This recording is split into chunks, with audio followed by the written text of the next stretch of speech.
প্রশাসনের কাছে আমার এটাই দাবি, এই নিষিদ্ধ সংগঠন ছাত্রলীগের বিশেষ করে রহমত, রাসেল, রফিক, শহীদ, শাওন এদেরকে অতি দ্রুত গ্রেপ্তার করে আইনের কাছে হস্তান্তর করতে হবে।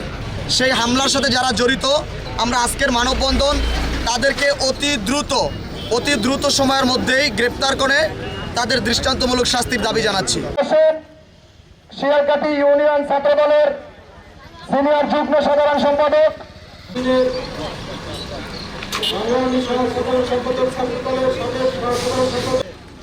শিয়ালকাঠি ইউনিয়ন বিএনপি কর্তৃক আয়োজিত একটু নিচে না মানে হাতে করেছিল সে হামলার বিচারের দাবিতে আজকে সভাপতি জনাব মনিরুজ্জামান মিন্টু সহ স্থানীয় নেতৃবৃন্দ ছাত্র একটি পরিকল্পিত হামলা 5ই আগস্টের পরবর্তী সময় জনাব শহীদুল ইসলাম রানা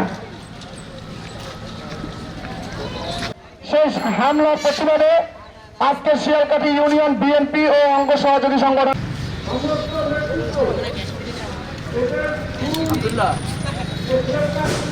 বাংলাদেশ জাতীয়তাবাদী যুবদল জিন্দাবাদ এই পর্যায়ে গিয়াস তালুকদার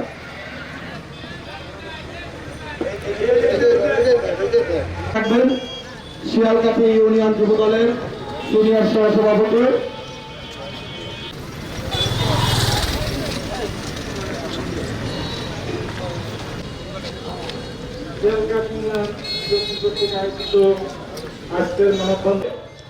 অরাজকতা সৃষ্টি করার চেষ্টা করেছে।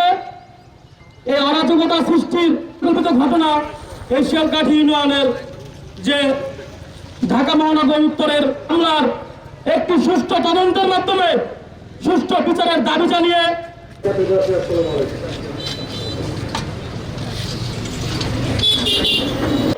আওয়ামী দোসররা পালিয়ে গেলেও এই প্রত্যন্ত অঞ্চলে মফস্বল এলাকায় সহ আওয়ামী ছাত্রলীগের নেতৃত্বে এই আকামগুলো করে। এদের বিরুদ্ধে সবাইকে রুখে দাঁড়াবার জন্য এবং এদেরকে গ্রেফতার করে। এর কারণ আমাদের যারা অঙ্গ সংগঠনের লোক আছে তারা কেউ একত্রিতভাবে ঘোষণা দিতে পারছে না।